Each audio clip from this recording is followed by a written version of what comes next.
안녕하세요. 밀리터리 미니어처 매니아 스림입니다. 다양한 형태의 분쟁이 발생하고 있지만 걸프전 이후 대규모의 인원이 정규전을 치르는 경향은 적어졌습니다. 하지만 공식적으로, 비공식적으로 발생하는 분쟁은 줄지 않고 있는 것처럼 보여요.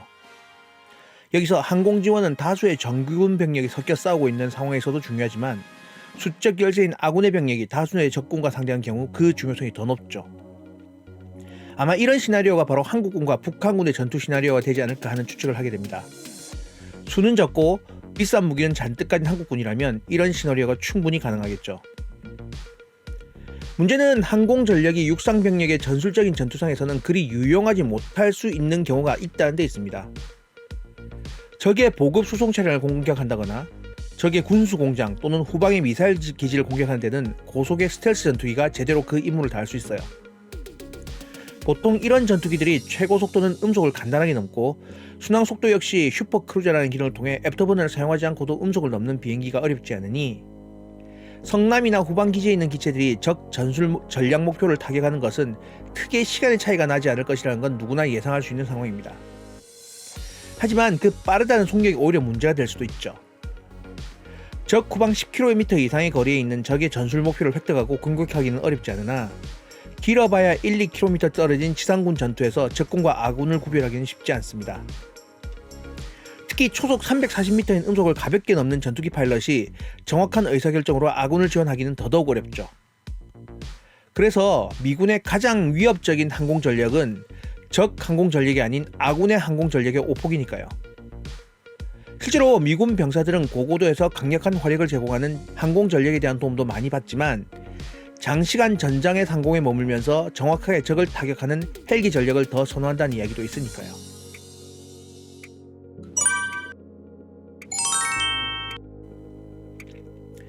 헬기가 가까운 곳에서 적절한 커뮤니케이션을 하면서 지상 병력을 지원하는 데는 발군이지만 지원 범위, 화력, 지원 영역에서 고정익 제트기의 능력을 따라가기는 어렵습니다. 지상군의 원활한 진원을 위해서도 고정익 지원이 필수죠. 보병, 전차 등의 전투에서 다양한 형태의 폭격이라거나 또는 거리, 무장 탑재 능력 등의 문제로 인해서 헬기의 지원이 쉽지 않은 상황에서 고정익 항공기의 지원은 필수적이에요. 특히 영화 지옥의 묵시록, 플래툰, 배트21 등 다양한 월남전 영화에서 빠지지 않는 것은 항공기의 근접 지원입니다. 하지만 이런 항공기의 근접 지원은 그리 손쉽게 이행되지는 않아요. 육군이나 해병에서 군종을 넘어서 공군이나 해군의 지원 요청을 해야 하므로 절차가 복잡하고 승인받을 수 없는 경우도 종종 있죠. 그래서 육군은 원거리 타격을 위해 포병 전력을 우선으로 운영하고 공격 헬기라는 항공 전력 체계를 육군의 지휘하에 운영하고 있는 거예요. 근접 항공 지원에 대해서는 다양한 이야기들이 있으나 이번 영상의 주제는 근접 항공이 아닌 전술 통제니까 근접 항공 지원에 대한 이야기는 기회가 되면 다른 영상에서 이야기하도록 하겠습니다. 제트 전투기가 완전히 자리를 잡고 현재 전투기의 비행 특성을 대부분 가지게 된 월남전에서도 프롭기가 운영됐어요. 대표적인 프롭기는 A1 스카이레이더였죠. 하지만 눈에 잘 띄진 않지만 OV-10이란 기체가 있었어요. 완전 프롭으로 비행하고 제트기 전투기 시대에 어울리지 않을 것처럼 보이지만 개발은 1958년 최초 비행한 팬텀보다 10년 이상 이후에 개발된 신형 기체입니다. 터보프롭 엔진을 장착한 기체니까 당연히 속도는 제트기를 따라가지 못하고 무장 탑재량 역시 반도 안 돼요. 그런데 최첨단 무기를 사용하는 미 공군이 왜 이런 고색 창연한 기체를 개발했을까요? 처음 시작은 바로 대게릴라전 기체였습니다. 제대로 된 대응 항공 전력이나 대공 전력이 없는 상황에서 아군 지상군과 전투 시 아군의 우위를 차지하기 위한 항공 전력으로 기획된 기체죠. 제대로 된 무기도 없다고 생각한 북베트남을 미군이 쥐어박아주기 위해서 베트남에 들어갔는데 무장은 구식이지만 워낙 잘 싸운 베트콩과 북베트남군과의 게릴라전에 대응하는 것이 목적이었습니다. 대량의 무장을 탑재하기보다는 오랜 시간 전장 상공에 채공하면서 적시에 정확한 공격을 수행하는 것이 목적이었죠. 시간이 흘러 월남전이 격화되면서 강력한 무장의 고정익기가 근접 지원을 맡게 되었고 앞에서 이야기한 문제가 재발하게 되죠. 고공에서 고속으로 이동하는 제트 전투기는 아군과 적군이 근접 거리에 붙어 있을 때 정확한 공격 목표를 획득하는 것이 어려웠습니다. 적을 명중시키지 못하는 것도 문제지만 적에 대한 목표 명중이 아니라 당장 아군에 대한 오폭을 걱정해야 하는 상황이 온 거죠.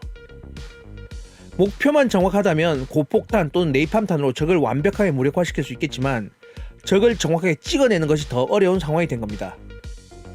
이때 경무장으로 제한적인 공격만 가능하던 대게릴라전 기체 OV-10이 로켓탄이 아닌 표적 지시용 연막탄을 장착하고 고고도 고속기체에게 목표를 지정하는 임무를 부여하게 됩니다. 바로 전술 통제기의 임무의 탄생이죠.